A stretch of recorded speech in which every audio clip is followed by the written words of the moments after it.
കേരളത്തിന്റെ റെയിൽവേ വികസനത്തിൽ നിർണായകമായൊരു നാഴികക്കല്ലാണ് അങ്കമാലി ശബരി റെയിൽപാത. ദീർഘകാലമായി കാത്തിരിക്കുന്ന ഈ പദ്ധതിക്ക് വീണ്ടും ജീവൻ വച്ചിരിക്കുകയാണ്.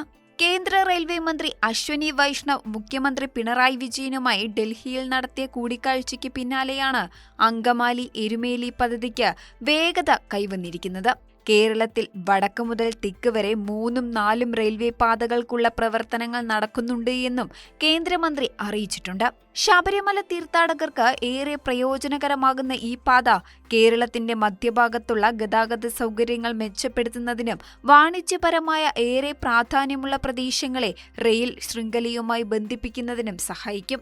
111 കിലോമീറ്റർ ദൈർഘ്യമുള്ള ഈ പാത ശബരിമലയിലേക്കുള്ള യാത്രാദൂരം കുറയ്ക്കുന്നതിനോടൊപ്പം സാധാരണക്കാർക്കും കൂടുതൽ എളുപ്പത്തിൽ തീർത്ഥാടനത്തിനെത്താൻ സഹായകമാകും.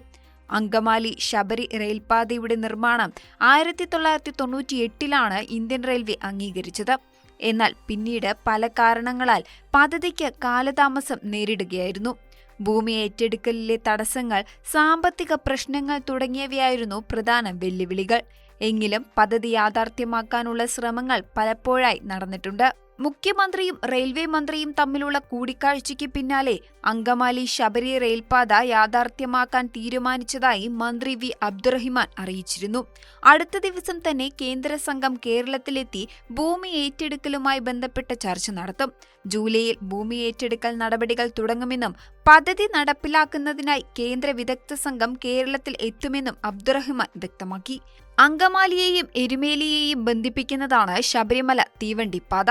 111 കിലോമീറ്റർ ദൈർഘ്യമുള്ള ഈ പദ്ധതിയിൽ അങ്കമാലി, കാലടി, പെരുമ്പാവൂർ, ഓടക്കാലി, കോതമംഗലം, മൂവാറ്റുപുഴ, വാഴക്കുളം, തൊടുപുഴ, കരിക്കുന്നം, രാമപുരം, ഭരണങ്ങാനം, ചെമ്മലമറ്റം, കാഞ്ഞിരപ്പള്ളി റോഡ്, എരുമേലി എന്നിവയാണ് നിർദ്ദിഷ്ട തീവണ്ടി സ്റ്റേഷനുകൾ. നരേന്ദ്രമോദി സർക്കാർ കേരളത്തിന് അനുവദിക്കുന്ന റെയിൽവേ ബഡ്ജറ്റ് UPA സർക്കാരുകൾ അനുവദിച്ചിരുന്നതിനേക്കാൾ ഉയർന്ന തുകയാണ് എന്ന് അശ്വനി വൈഷ്ണവ് എക്സിലൂടെ അറിയിച്ചിട്ടുണ്ട്.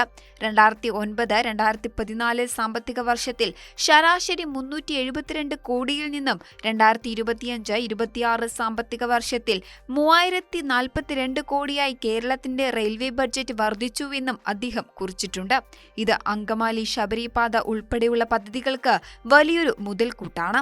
കൂടിക്കാഴ്ചയിൽ സിൽവർ ലൈൻ പദ്ധതിയെക്കുറിച്ച് ചർച്ചയായില്ല എന്ന് മന്ത്രി വി അബ്ദുറഹിമാൻ അറിയിച്ചിട്ടുണ്ട്.